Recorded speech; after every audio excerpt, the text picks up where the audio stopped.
Hi guys, this is my fourth recording of the day, so I apologize if anything I says makes zero sense. So we are continuing on with our fetal abnormalities, working our way down. Now we're into the belly, so we're going to be talking about a lot of abdominal conditions that we can see.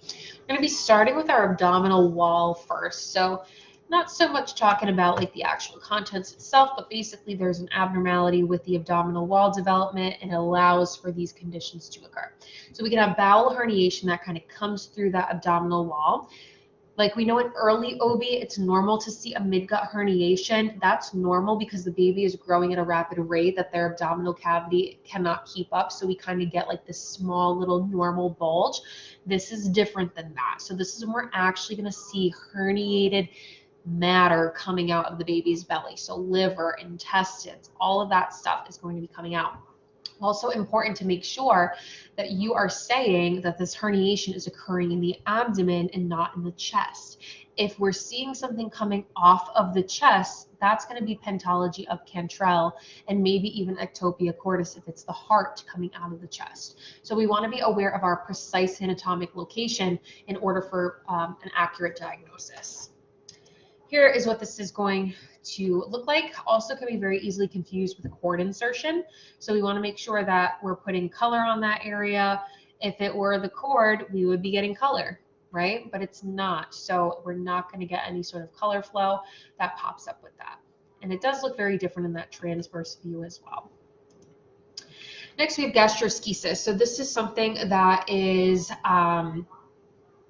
pretty unfortunate for a baby, but it has a little bit better prognosis than an omphalocele does, which we'll talk about in a second. This is going to be when we have bowel that comes out of the anterior wall, so kind of like a bowel herniation, but it's very precise in where it happens. So it's going to come out on the right side of the umbilical cord, right at that level of the umbilical cord. It's also not going to have a sac that comes around it. So this is going to be free floating bowel surrounding the baby. Here we have gastroschisis. Pretty straightforward. So kind of like a very severe bowel herniation, but a bowel herniation is almost going to have like this like kind of contained little herniated area of matter. This is not contained in any sort of a sense. This is just free floating intestine that came out of that defect in the abdominal wall. Now, different and similar in the same kind of realm as gastroschisis and a bowel herniation, we have an omphalocele. So it's another anterior wall defect, so that wall is not working properly to contain our contents, but this is going to be associated with a bigger picture going on. So we see omphaloceles with a lot of conditions that we will talk about. This is going to have a high association with some sort of chromosomal abnormality that is happening. We have the protrusion of organs and intestines coming out of that anterior wall defect, but they're going to be covered by a sac. So we're going to kind of see like this very large rounded mass coming off of the baby's anterior abdomen, different than herniated bowel, because herniated bowel is going to be not as obvious as this, not as big as this. This is going to be something that you don't miss. So this is showing rounded, contained bowel, maybe liver, maybe other abdominal organs as well. You can even see that vascular supply going all the way to supply those herniated organs. Next, we have Beckwith-Wiedemann syndrome. So this is going to be one of those conditions that is associated with the omphalocele. This is going to be a rare group of disorders, so we're not really seeing Beckwith-Wiedemann syndrome too often, but it's when we have a baby that has an omphalocele macroglossia and is very large in size. So they are a big baby, they got an enlarged tongue, and they got this sac-contained bowel mass that comes right out through their abdominal cavity, abdominal wall. We also see Beckwith-Wiedemann syndrome with polyhydramnios, so we see excessive amniotic fluid with these babies and also other embryonic tumors associated with them. We also have Lynn body wall complex. So this is, I guess, not necessarily just an abdominal wall condition, but it kind of starts with that. So when we have that early development of the amnion and the chorion and those very primitive like umbilical cord, placentation happening. If our amnion and our chorion do not separate, so we get this fusion of our amnion and our chorion, it's not going to allow the amnion, the inner sac, to cover what it's supposed to. So the amnion should cover the umbilical cord and it be continuous with the cord and go to the baby's body. But we won't have that because the amnion is fused with the chorion, and the chorion is the outer sac. So basically, the umbilical cord is not covered. It doesn't extend, the amnion doesn't extend to cover the umbilical cord. It doesn't extend to cover the cord insertion with the baby's abdominal wall. So it's kind of like this, it's kind of like left out for anything to happen to it. So we get this abnormal sort of physical development of the baby where the limbs start to attach to abnormal spots on the baby's like abdomen and torso. So it's a very variable condition where our limbs are going to attach where they probably shouldn't. So they're going to attach elsewhere onto the baby's body. We also see this with cranial abnormalities. So we can see a very large cranial defect and a facial cleft. So it can even extend all the way up into the baby's head development as well. We're usually going to see these defects occurring on the left side more than the right side. Don't ask me the science behind that because I'm not sure why that is. Here we have an MR of a baby that has limb-body wall complex. One of the most obvious things that you can see is, okay, well, yeah, I see their head, right? Like that looks pretty normal to me. But then here's their neck, maybe, with like an arm coming off their neck. And then, okay, so here's their chest and torso that's like super rounded. There's like no pelvis. And then we have a leg that's kind of coming on backwards. And then we have our bowel that's coming out underneath our rounded torso, right? You're like, this is, it's like somebody tried to take a puzzle of a baby and could not put the pieces together. And that's all because we didn't have the amnion to protect the umbilical cord, which would extend up into the cord insertion area of the baby's abdominal wall. We didn't have that extra layer of protection and structure so that the germ cells of that baby could divide and develop as properly as a normal baby would. So that amnion in those primitive stages is serving a massive purpose for that baby's development. Moving into more of our internal abdomen here, we can have stenosis of pretty much any pathway. So duodenal atresia and stenosis. We have the abnormal narrowing or blockage of the baby's duodenum. This is going to result in a lot of severe digestive conditions for these babies. These babies have excessive vomiting, they are failure to thrive, meaning they don't gain weight properly, and it all starts pretty early on in pregnancy. So basically our duodenum should open pretty early on, like week 8 to 10. So that baby's going to be allowed to like practice swallowing, right? We know that's a huge function of a baby while they're in utero. If they don't have an open duodenum, they're not going to really be able to swallow anything. They're not going to be able to like gain weight. They're not going to be able to process anything as a baby. And then, I mean, in utero, and then as a baby, they're not going to be able to keep any caloric intake in because they don't have a pathway past their duodenum. So this is going to be either a stenosis, which is a narrowing, or an atresia, which is the complete blockage. Next, we have biliary atresia, so we don't have the development of the biliary system like we normally should. This is actually going to occur after birth.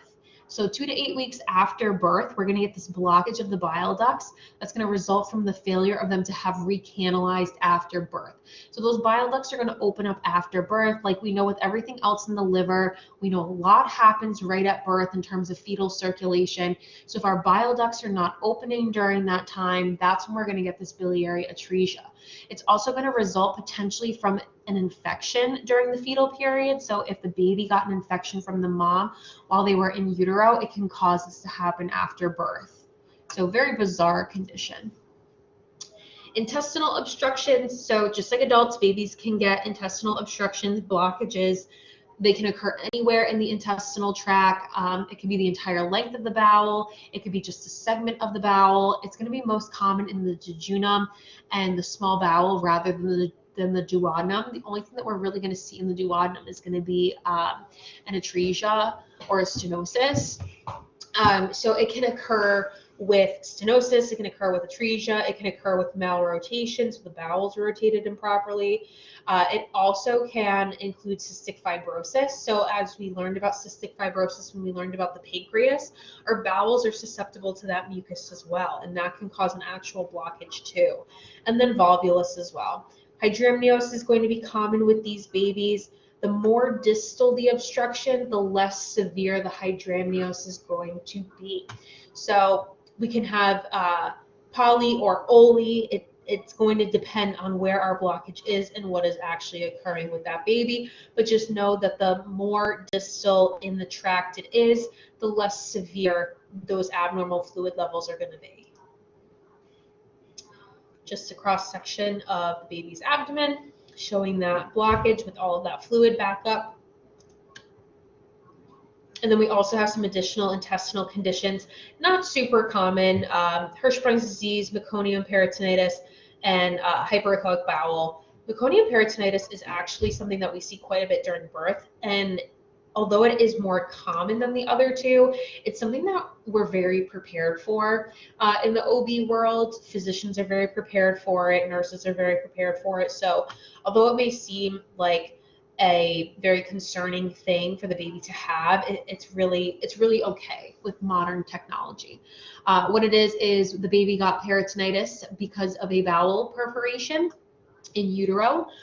So for whatever reason, the baby's bacteria from the bowel got out into their surrounding tissue, and then they get this meconium peritonitis.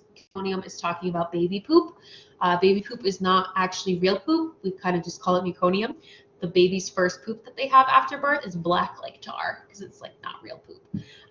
So that's where that term comes from. Hirschsprung's disease, this is also known as megacolon. It's going to be the abnormal innervation of the large intestine. So basically our large intestine gets like too much supply to it. Abnormal innervation, way too much. It gets bigger and bigger and bigger and bigger because it doesn't know what to do with all that supply. Hyperechoic bowel can be caused by decreased water levels in the bowels, and it's going to have alterations of both meconium, alterations of the baby's meconium. So it's going to be something that we can see after birth as well with the abnormal meconium of the baby. So if their baby has their first bowel movement and it doesn't look like the standard meconium, like black tar, maybe it looks white, maybe it looks red, that's going to question if there's something going on in terms of hyperechoic bowel, where the baby was not getting enough water in utero. Okay, so here we have those three conditions, hyperechoic bowel. In the middle, you could see that cluster of intestinal tissue, super hyperechoic. Picture on the right-hand side, meconium peritonitis, the peritoneal tissue of that baby's abdomen is starting to look maybe a little abscess. So this would be a very severe case of meconium peritonitis gone without any sort of treatment for that baby at all. So we usually never let it get to this stage. And then on the left-hand side, this is a pediatric patient. This is obviously not a baby. This is obviously not a fetal ultrasound picture, but this is a PD picture of what that Hirschsprung's disease looks like. Very, very abnormally large bowel. Next, we have asplenia, polysplenia. Of course, babies can have more than one spleen or the absence of a spleen, not really associated with too much. Meckel's diverticulum. This is going to be the most common congenital defect of the GI tract. This is basically when we have that primitive portion of the yolk sac that failed to disappear and degenerate. So like we remember with our first yolk sac, we don't even see it. And then we get our second yolk sac that we see. So our first yolk sac kind of just like hangs around, and it causes this abnormal bowel condition for these babies. So they get an outpouching or a bulge of the small intestine. Adults can have Meckel's diverticulum too. Like it could go diagnosed completely until adulthood, but it's going to be something that occurred to them when they were babies. Next, we have pseudoascites and ascites. So this is something that ascites is very common for adults. It usually indicates a bigger picture, but it's usually something that like, okay, it's not a life or death condition in an adult. When it's a baby, very different situation. So when we have true ascites in a baby, this is always, always, always going to have a poor prognosis. This is going to be associated with non-immune hydrops, which we will learn about hydrops later on in our lectures. But just for right now, it just means that we have accumulation of fluid in 2 or more compartments of a baby. It's usually going to be seen outlining the falciform ligament in the liver and the umbilical vein next to that liver as well. Now we can also have pseudoascites, which still don't really want to see, but it's going to have a better prognosis than it being actual true ascites. Pseudoascites is going to be caused by an obstruction or a perforation of maybe the urinary tract or an infection or a tumor that's kind of causing this like accumulation of fluid to happen. It's always going to be seen in the anterior fetal abdomen, and we're never going to see it outline the falciform ligament. So when we see fluid accumulating in a baby, we're really looking at that liver and we're looking at that falciform ligament to see what's going on next to it. If there is fluid surrounding the falciform ligament, it's ascites, and that's bad. If it's not outlining that falciform ligament, it's pseudoascites, and that means that we can probably figure out and treat what the real cause of that was. So here we have true ascites on the left-hand side. We can see it outlining our falciform ligament right here. That's our falciform ligament. And then we can kind of see the ascites gathering on both sides. And then our pseudoascites contained to the anterior aspect of the baby's body. We don't see it outlining our falciform ligament of our liver. Cholelithiasis, gallstones. So these resolve spontaneously in utero or early childhood. These are not problematic for these babies, which is weird. So here we have that stone-filled gallbladder. Kind of pretty, actually, like a little speckled appearance to it, but not problematic at all. Choledochal cysts, same thing. Babies can get these, dilation of the CBD. On ultrasound, we're going to see a cystic mass right next to the fetal stomach and the gallbladder. So when we're doing our abdominal circumference and we're looking for that stomach and we're looking for that umbilical vein and we think we see it and it ends up being a choledochal cyst, well then our abdominal circumference measurement is going to be inaccurate. So just things to be aware of. This is not an abdominal circumference picture. This is not a transverse picture, but you can see this is like a coronal coming in from the front. We have the baby's stomach, we have the baby's gallbladder, and then we have this choledochal cyst kind of between the two. So that is it for the abdominal wall abnormalities. A very, very, very quick PowerPoint, so give you guys a little bit of a break. Any questions, please feel free to reach out to me. I do want you guys to make sure you have a very good understanding of gastroschisis versus an omphalocele, and that's pretty much like the main thing that we see quite a bit of in the OB world that always leads us to question more. So any questions, please ask.